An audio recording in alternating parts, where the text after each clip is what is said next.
I wanted to tell you about some photographs that you may know, some that have inspired me. I'm sure everybody has seen this photograph taken during the Vietnam era. A napalm bomb was mistakenly dropped on a village.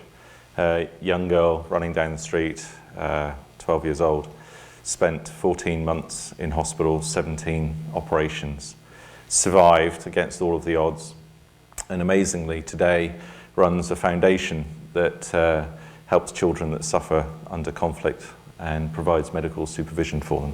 So an incredibly powerful image that very much defined a moment in time. This photograph of the Afghan girl taken by Steve McCurry. This girl was 6 years old when she lost both her parents in Afghanistan. She walked with her grandmother, her brother, and her two sisters to a refugee camp in Pakistan. Steve Curry, the photographer who took that, was reunited with her in 2002, and they've subsequently gone on to set up a charitable foundation that funds education for children in Afghanistan. Again, a photograph that defined a moment in time. This photograph, much more recent, from September the 11th, gentleman, never been completely confirmed who it is, believed to be Richard Brierley, a 43-year-old audio engineer who fell to his death from the 106th floor of the Twin Towers. His family went on to set up a charitable foundation in his name to provide education to children that were interested in getting into audio careers. So three very, very powerful images that are taken out around the world and very much define a moment in time. For me, this was the photograph that really captured my attention. I'm sure many people here will never have seen this photograph. It was taken by an Italian photographer called Marco Longeri, and I'd like to share a bit of film with you.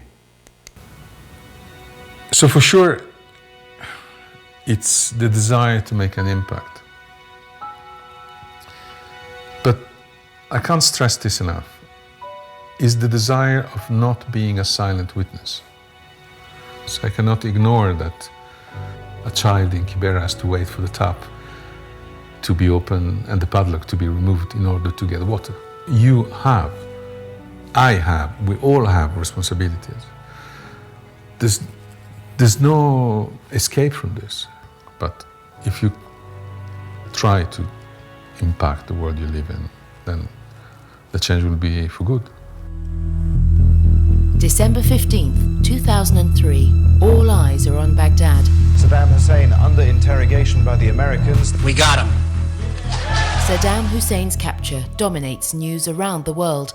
But on page 18 of The Guardian is Marco Longeri's picture of the girl he photographed by the tap in Africa's largest slum.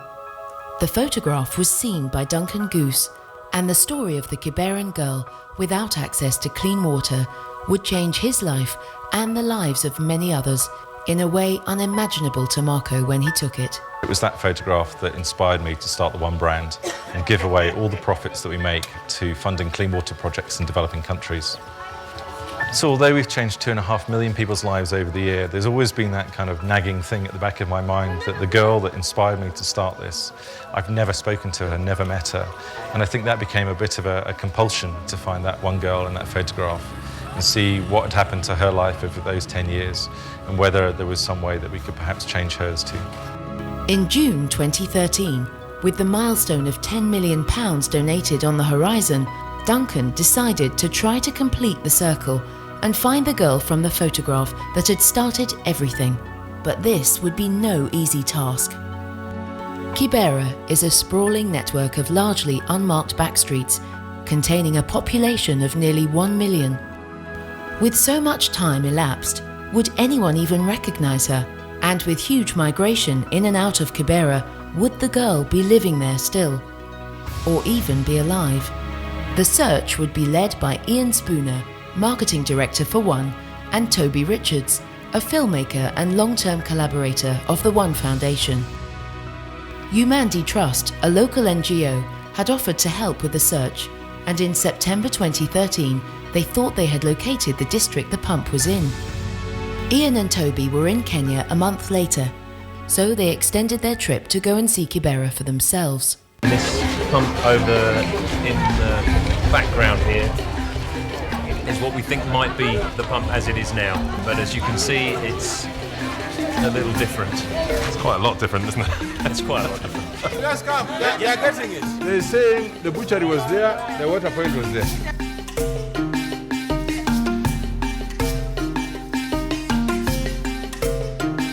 Just come. The chairman thinks he knows where the water point is. He's going to show us.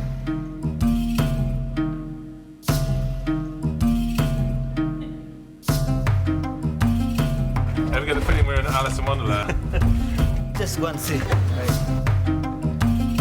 They come, it's here. The one who's been selling water here.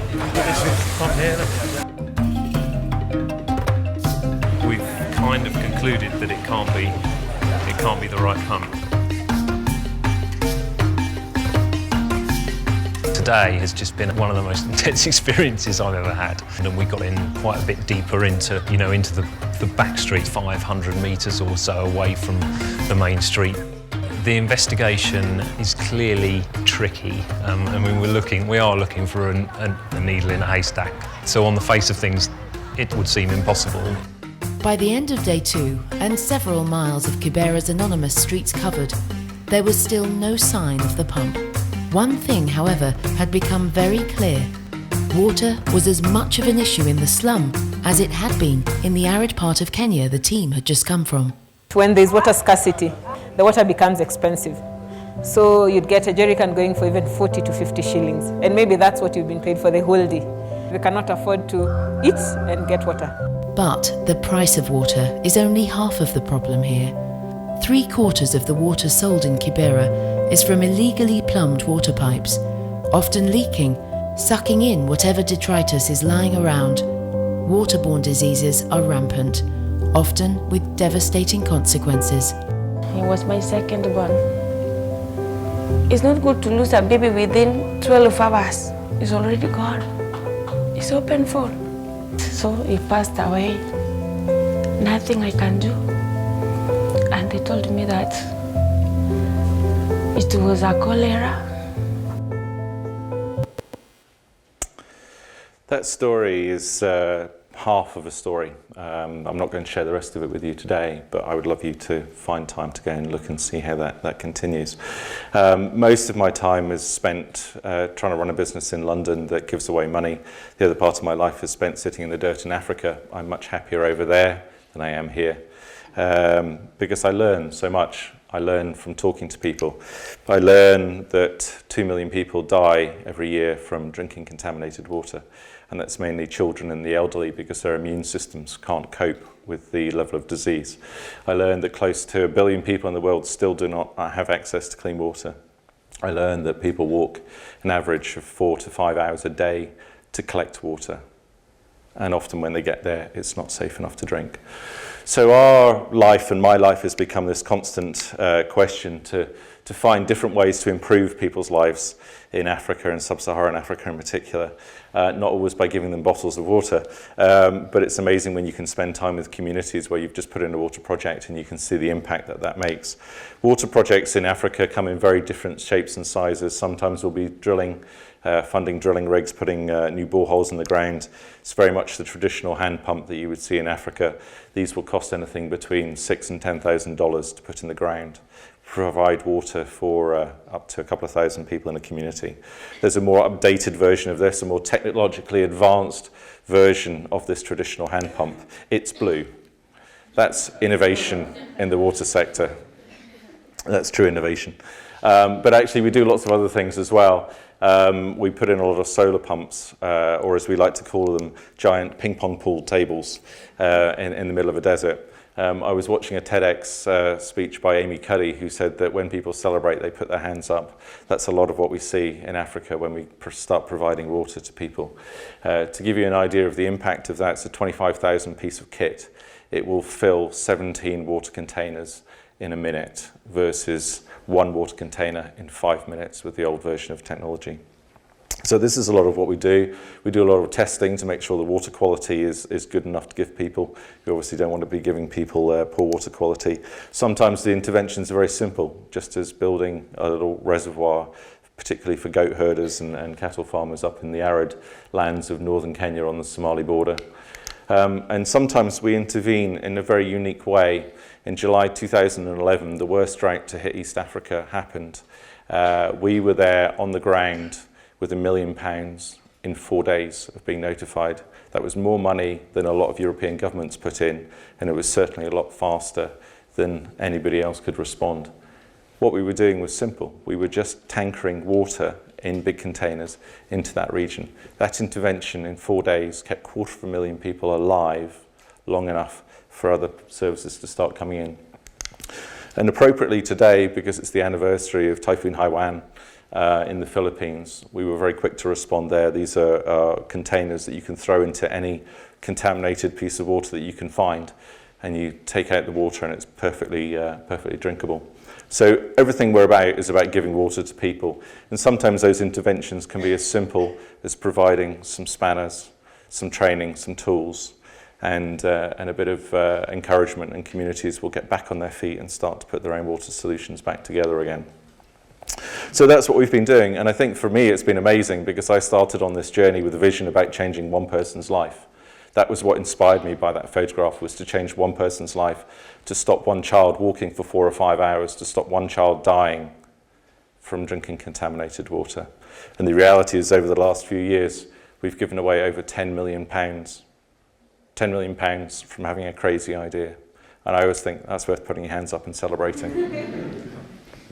But as I look towards the future, what troubles me is that 780 million people worldwide still do not have access to clean water.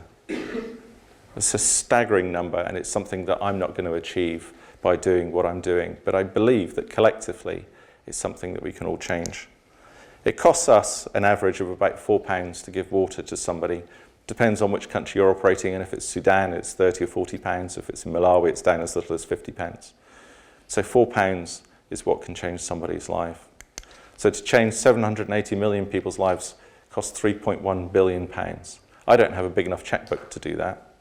But the fascinating thing from where I come from running a bottled water company, is that the bottled water industry is a 310 billion litre a year industry. 310 billion litres of water is what we drink as consumers worldwide. So my thought is, if I could convince you that I could add 1 pence to the cost of the bottled water that you buy. So typically if you go into a shop, you'll pay £1 for a half-litre bottle of water. So I'm saying, would you pay £1.50 for that bottle of water? Because if I can convince you to do that, and I can convince the bottled water industry and all the retailers globally to do it, the reality is that we would raise £3.1 billion in 1 year. Exactly the same amount of money that it would take to eradicate water scarcity. Hypothetical, but if you start with a vision and you work towards it, hopefully we'll get there. And just to end on that story about what happened about the girl, the story was very tragic, and there's a lot of it that's shown in the other part of that film. But I'm delighted to say that we did find her. Thank you very much.